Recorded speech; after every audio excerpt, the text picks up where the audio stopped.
있습니다. 우선 부산, 대구, 울산 이런 멀리서 오신 여러 법원장님들께 감사를 드립니다. 자, 8.15 광화문 집회를 허가한 법원과 담당 판사 그리고 주요 사건에 대한 어떤 그 법원과 담당 판사에 대한 비난이 도를 넘어서는 일이 많습니다. 부산 고법원장님께 여쭤보겠습니다. 시민들의 개별적인 어떤 의사 표시 이거를 표현의 자유로만 그냥 둘 것인가? 아니면 이거는 명백히 사법부의 독립을 저해하는 행위인가?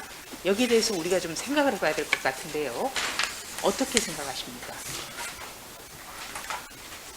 다시 한번 말씀해 주시겠습니까? 제가 잘못 들었습니다. 그러니까 8.15 광화문 집회라든지 주요 사건에 대해서 그 법원이라든지 판사에 대한 비판이 굉장히 도를 넘어서는 경우가 많은데 이것을 혹자는 표현의 자유라고들 얘기를 하거든요. 그런데 이런 것은 표현의 자유가 아니라 법원의 독립, 판사의 독립 이거를 침해하는 행위가 아닌가. 예, 고법원장님께서는 어떻게 생각하십니까? 네, 재판에 대한 학술적인 건전한 비판은 얼마든지 수용을 해야 될 것이지만 그게 그 재판을 한 판사에 대한 인신 공격으로 나아가게 되는 것은 조금 우려스러운 상황이라 아니할 수 없습니다. 그 점은 우리 법원에서도 각별히 신경을 쓰고 있고 그 해당 판사님들을 보호하려고 노력하고 있다는 점을 말씀드립니다. 네. 어떻게 그 보호 장치가 있으면 조금 소개해 주실 수 있나요? 신변 보호 요청을 하면은 우리 법원 직원들이 출퇴근 시 신변 경호를 하고요. 경우에 따라서는 경찰 관서에도 보호 요청을 하고 있습니다. 그런 경우가 지금 있습니까?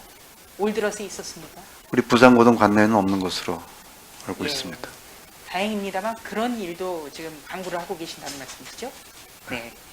그러면 청와대 게시판에 그 책임을 물어서 판사를 해임하라고 청원하는 일도 좀 많습니다. 이것 역시 논란의 소지가 굉장히 크다고 봐야 되겠죠? 그렇습니다. 네. 특히 다른 것보다 사법부와 행정부는 별개고 삼권 분립인데 이렇게 된다면은 행정부 아래로 사법부가 들어와라. 이런 신호로 받아들일 수밖에 없는 것 아니겠습니까? 네. 네. 자, 그리고 그 10월 3일도 그렇고 8월 15일도 그렇고요. 잘못된 집회 허가다. 이렇게 전제하시는 분들도 있습니다. 물론 코로나에서 이 장기화가 되기 때문에 방역은 굉장히 중요한 문제입니다만 어떤 것은 허용을 하고 어떤 것은 안 되고 이런 기준이 없기 때문에 굉장히 좀 논란이 있습니다. 이번에는 대구 고법원장께 좀 질문을 드리겠습니다. 사법당국도 책상에 앉아서만 그럴 게 아니라 국민과 함께 협조할 때는 협조해야 된다. 이런 말도 나왔거든요. 그러니까 집회를 어떻게 보면은 허가하지 않아야 된다라는 그런 당부였습니다. 이게 법무부 장관의 발언입니다. 그 발언 들으셨죠? 네, 제가 직접 듣거나 상세한 내용은 잘 모릅니다만 그런 말씀을 하셨다고 하니까 그렇게 알겠습니다. 네, 언론 보도를 보고 어떤 생각을 좀 가지셨습니까? 글쎄요, 저는 제 생각에는 법원의 재판에 대해서 법원이 어떤 사회와 동떨어져서 재판을 하는 게 아니고 여러 가지 의견들을 충분히 들어서 재판을 하는 것이니까 그 과정에서 다양한 의견을 말씀하실 수가 있고 어느 측에든 마찬가지입니다만은 집회의 자유라든가 혹은 또 국민들의 코로나 안전 이런 것들을 많이 말씀들을 하십니다. 그래서 그런 것들을 충분히 고려해서 법원이 재판을 하는 것이다 이렇게 생각하고요. 다만 이제 아까 부산고등법원장도 말씀하셨듯이 그렇게 저희들이 수용할 수 있는 범위 내의 건전한 비판이나 혹은 또 의견 제시는 저희들이 당연히 수용을 해서 재판에 반영을 합니다만 그것이 정도를 좀 지나치면 예를 들어 어떤 재판의 독립에 저해가 될 수 있는 그런 수준이라면 그것은 그래서는 안 된다고 생각하고요. 최근에 어떤 유불리에 따라서 각자의 입장에서 의견을 표명하는 과정에서 경우에 따라서는 재판에 대한 압력으로 비칠 수 있는 그런 사례들이 없지는 않다고 생각합니다. 그래서 그런 점은 모두가 자제를 해야 될 것 같고 또 그것이 법원으로서는 심각하게 생각하고 있습니다. 그래서 그런 일이 없도록 당부드리고 또 뭐 그런 걸 떠나서 법원으로서는 어떤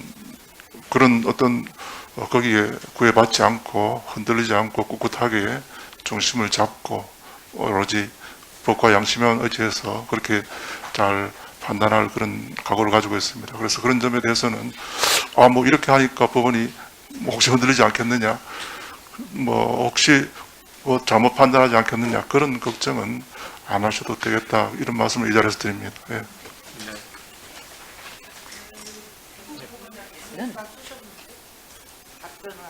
대구 고법원장께서는 취임사에서 사법 신뢰를 회복하는 일과 재판 독립을 굳건하게 지켜내는 것이 우리의 몫이다, 이렇게 강조를 하셨습니다. 지금 금방도 말씀하셨지만 유불리에 대해서 각자의 의견을 표명하는 것, 이게 우려스러울 때가 있다라고 말씀하셨는데요. 어떤 구체적인 좀 사례를 좀 소개해 주실 수 있겠습니까? 네, 제가 어떤 구체적인 사례를 들어서 말씀을 드리는 건 아니고요. 또 그런 의견을 받아들이는 방식은 또 각자가 다 법관들이 다 다르기 때문에 어떤 사례가 이게 제대로 됐고 어떤 게 잘못됐다, 이런 말씀을 드리는 것은 적절치 않고 일반론으로서 말씀드리는 것입니다. 네. 김명수 대법원장은 판사들에게 늘 좋은 재판을 하라고 강조를 해왔습니다. 지금 좋은 재판을 할 수 있는 여건이라고 보십니까? 네, 뭐 대법원장님을 비롯해서 저도 마찬가지고 모든 법관들은 좋은 재판을 하시는 여건을 만들기 위해서 많은 노력을 하고 있습니다. 저는 그런 과정이라고 생각하고요.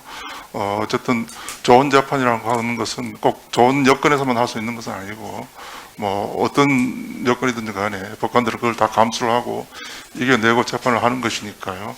아까 다시 말씀드린 대로